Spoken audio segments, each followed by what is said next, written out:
So just to clarify, I've got a quick thank you, which was the original scheduled end, a final statement. Then we'll play the sunrise video, and then we have our response. First of all, I'd like to thank our volunteers. In particular, I want to thank the hard-working kitchen staff. Everyone working in the kitchen is an MRA or a supporter of our movement. They've been getting into the venue at 5 a.m. and not leaving until late at night to produce the delicious food we've been served.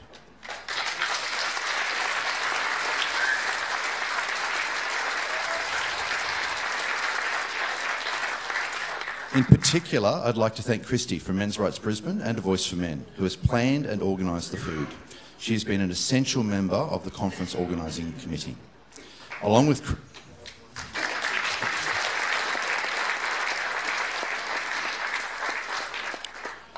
Christy, I'd like to thank Brett and Christina, who have gone above and beyond to produce the delicious food.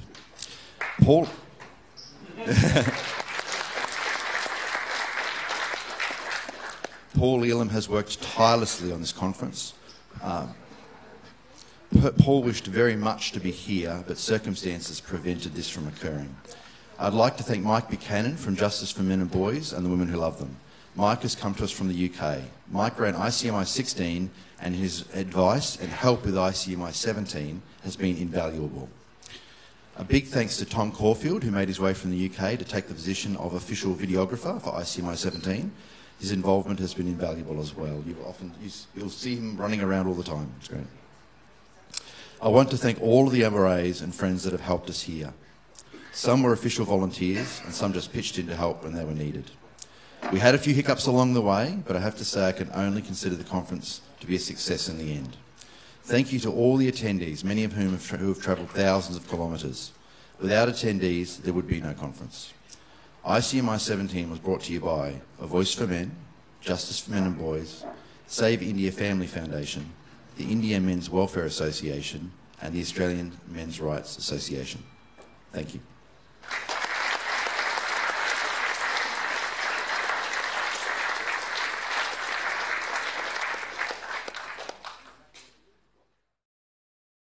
The director of controversial documentary The Red Pill is in Australia to promote her film, which has sparked protests and been banned by Australian cinemas for being anti-women. But Cassie J claims that she was a feminist who changed her views on gender equality while making the film about men's rights movement. We have a big hole in the area of compassion for boys and men. This is what men's rights look like! This is what men's rights look like! It's time for us to quit apologizing for being for men's rights. It's time for us to quit apologizing for being men. I think I agree with everything you said, but there's still some kind of unsettling doubt. The Red Pill is about looking at these issues in an honest way, even when it's uncomfortable. The documentary has been slammed by women's groups as misogynist propaganda. And Cassie J joins us now. Thanks for being with us, Cassie. There seems to be two issues here. There is the issue of the film's content that some disagree with, and then there's the issue of freedom of speech. So let's deal with that. Are you dismayed that some people won't be able to see the film and make up their own minds because of the protests, specifically here in Australia?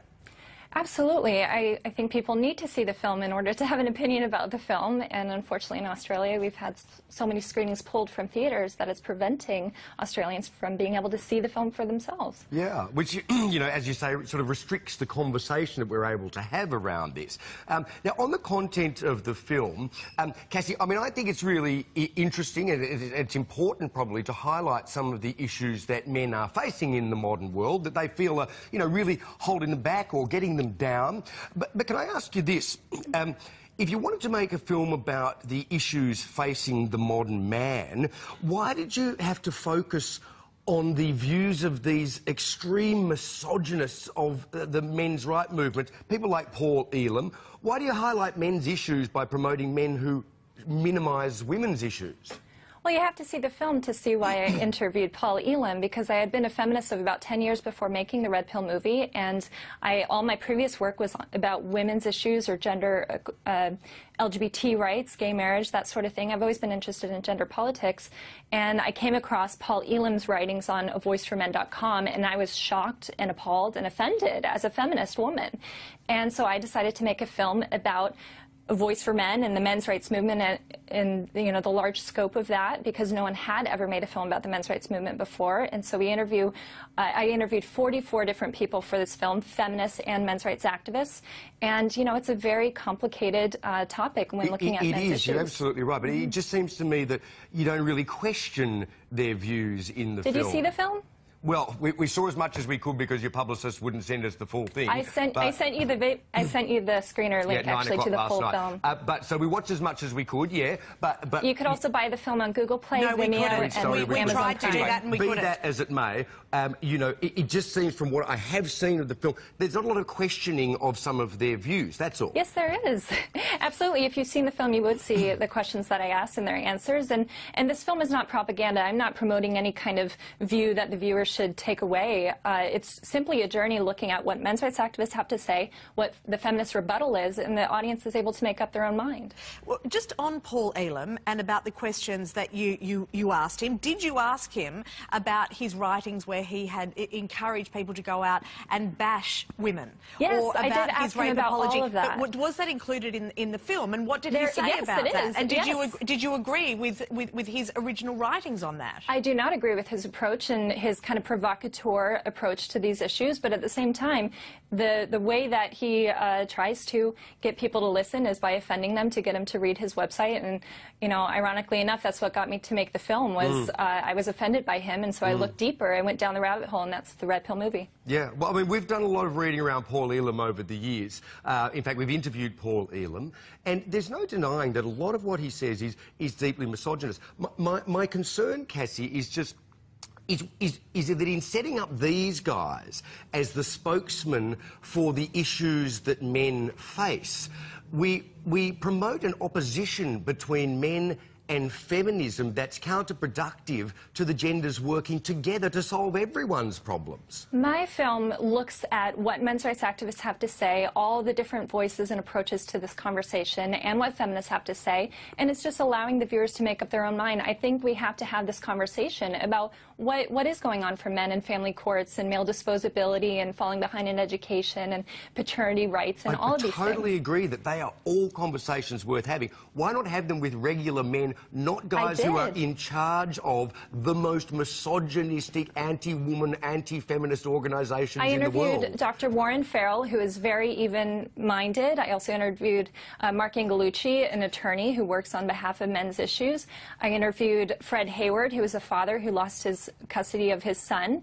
I interviewed plenty of very sound-minded people in the film, men's rights activists. Paul Elam is certainly one of the most, eccentric voices in the movement. Sure. And I, of course, have to show him. Okay.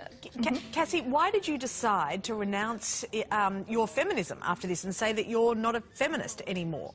Well, you have to see the film to see what led me down there. For all the people that haven't seen the film, can you just explain why you were not after just equality? Because isn't that what feminism is, just equality? Well, I am for gender equality. I absolutely care about women's issues and girls being empowered full-handedly.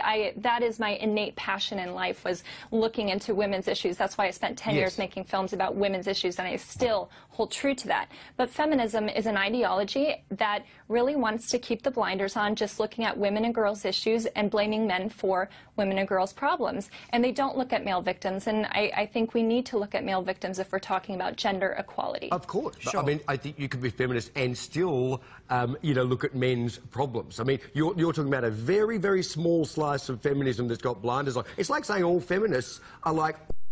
For gender equality, I'm for women's rights and men's rights now, and I'm not a men's rights activist, and the film was not funded by MRAs. That is a lie that's being perpetuated by Australian media. We invited Cassie J to this country to attend the conference and to take part in other media events during her visit. I've had the opportunity to meet Cassie J in person. She is a lovely young woman who has made an amazing documentary. The way that Cassie has been treated by certain media programs in this country is absolutely appalling. The project on Network 10 and Weekend Sunrise on the 7 network have been entirely unprofessional in the way that they have dealt with Cassie J. As an Australian, I am ashamed that our media would treat a foreign visitor or anyone in this way. The manner in which the hosts of Weekend Sunrise spoke over Cassie and acted in a very unprofessional manner during the interview is astounding. There is much that could be said about the Weekend Sunrise interview. I am going to focus on only one point. Referring to conversations about men's issues, Andrew O'Keefe said, and I quote, "Why not have them with regular men, not guys who are in charge of the most misogynistic, anti-woman, anti-feminist organisations in the world?" Now, I am the managing editor of A Voice for Men. I am the president of the soon-to-be incorporated Australian Men's Rights Association, and I live in South East Queensland. Would Andrew O'Keefe come here to South East Queensland, look me in the eye, and call me misogynistic and anti-woman to my face with media looking on? Andrew, do you have the courage of your convictions?